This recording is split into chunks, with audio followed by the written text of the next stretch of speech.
नमस्कार फ्रेंड्स, मैं विनीत कुमार शर्मा स्वागत करता हूं आप सभी का अपने इस वीडियो में।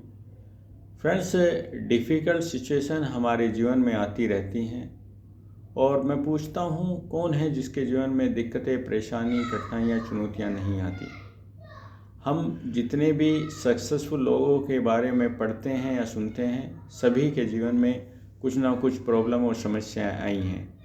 यदि आप जानना चाहते हैं कि डिफ़िकल्ट सिचुएशन में भी हम अपने आप को शांत रखते हुए अच्छा कर सकते हैं, तो ये वीडियो ज़रूर अंत तक देखिएगा। यहाँ पर मैं अपने जीवन के अनुभव के आधार पर कुछ स्टेप बताना चाहूँगा कि किस तरह से हम डिफ़िकल्ट सिचुएशन में अच्छा कर सकते हैं। पहला स्टेप ये है कि हम अपनी स्टेट को बदलना सीखें। फ्रेंड्स, जब भी हम डिफ़िकल्ट सिचुएशन में होते हैं, एंजाइटी में होते हैं, तो आप पाएंगे कि हमारी ब्रीथिंग पैटर्न चेंज हो जाता है, हमारी ब्रीथिंग सैलो हो जाती है। सैलो का मतलब है ब्रीथिंग छोटी हो जाना। इसमें ऐसी सिचुएशन में हम गहरी सांस लेंगे। गहरी सांस से मेरा मतलब रहेगा कि हम विजुलाइज ये करेंगे कि हम पैरों के माध्यम से अपनी पूरी बॉडी को इन्वॉल्व करते हुए गहरी सांस का एहसास ले रहे हैं। इससे इससे होगा कि 15-20 इस तरह की गहरी सांस लेने से हमें पॉजिटिविटी आएगी और हमारी स्टेट बदलनी शुरू हो जाएगी। दूसरा चीज़ इसमें मैं कहना चाहूँगा, हमारी फेशियल मसल्स। ये एक अद्भुत मनोविज्ञान है हमारे शरीर का कि जैसे ही हम अपने चेहरे पर मुस्कुराहट या स्माइल लाते हैं तो हमारी स्टेट बदलने लगती है, हमारी स्टेट रिसोर्सफुल होने लगती है। तो ये दो चीज़ें करने से हम अपनी स्टेट को बदल पाएंगे।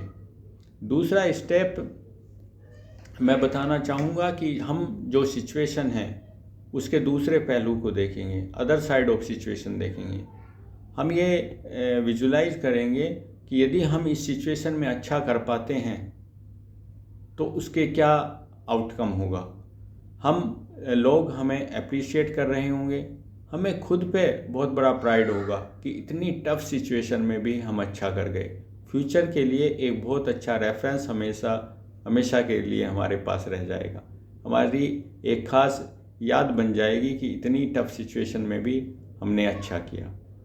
तीसरा जो स्टेप मैं बताना चाहूँगा है कि हम पेन को रियलाइज़ करेंगे। हम ये चीज़ विजुलाइज़ करेंगे कि यदि इस सिचुएशन में हम सरेंडर कर जाते हैं या सिचुएशन को हैंडल नहीं कर पाते या हार मान लेते हैं तो उसके पेन्स क्या होंगे।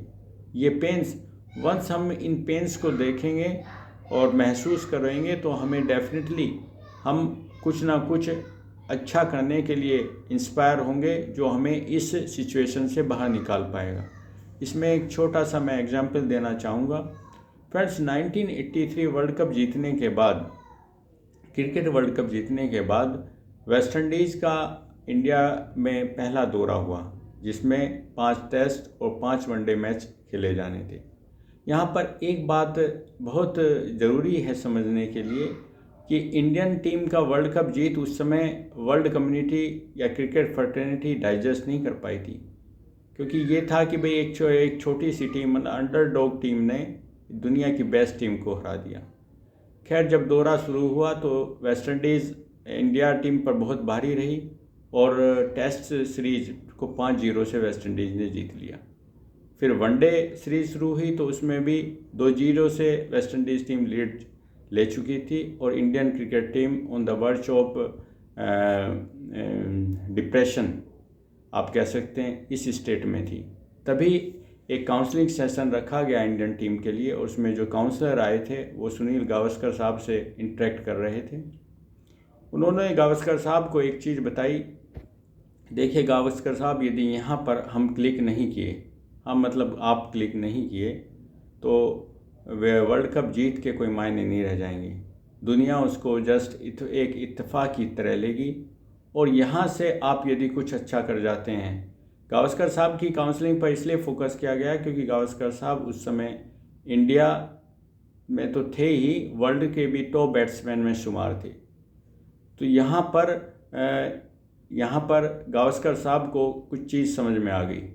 बताते हैं कि अगला जो वनडे मैच था उसमें जब मैल्कम मार्शल, जो कि उस समय के सबसे खतरनाक बॉलर के नाम पे जाने जाते थे, अच्छे अच्छे बैट्समैन उनके सामने एक बार कप कपाने लगते थे क्योंकि बहुत हाई स्पीड से उनकी बॉल आती थी।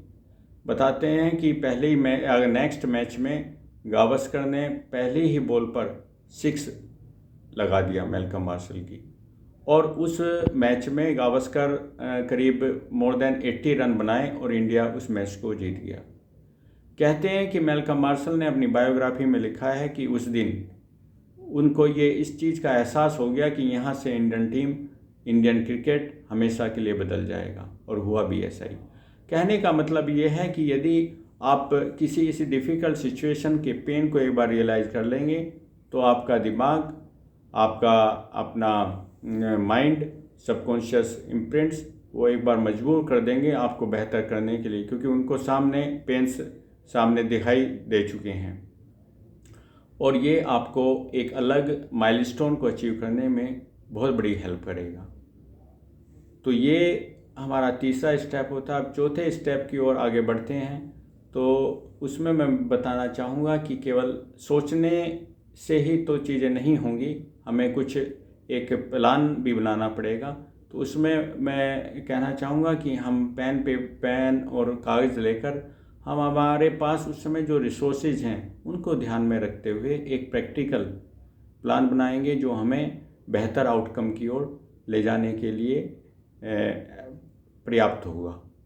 और लास्ट स्टेप में मैं कहना चाहूँगा, वंस जब हमने प्लान कर लिया तो हम इस पर एक्शन शुरू करेंगे। कहते हैं कि हरकत में बरकत होती है। जब हम एक्शन लेना शुरू करते हैं, काम करना शुरू करेंगे, तो हम उस डिफ़िकल्ट सिचुएशन से बाहर निकलने लगेंगे और उसके एक बेहतर आउटकम की ओर आगे बढ़ने लगेंगे। वैसे भी ये बहुत बड़ा बिलीफ है मेरा कि God helps those who help themselves.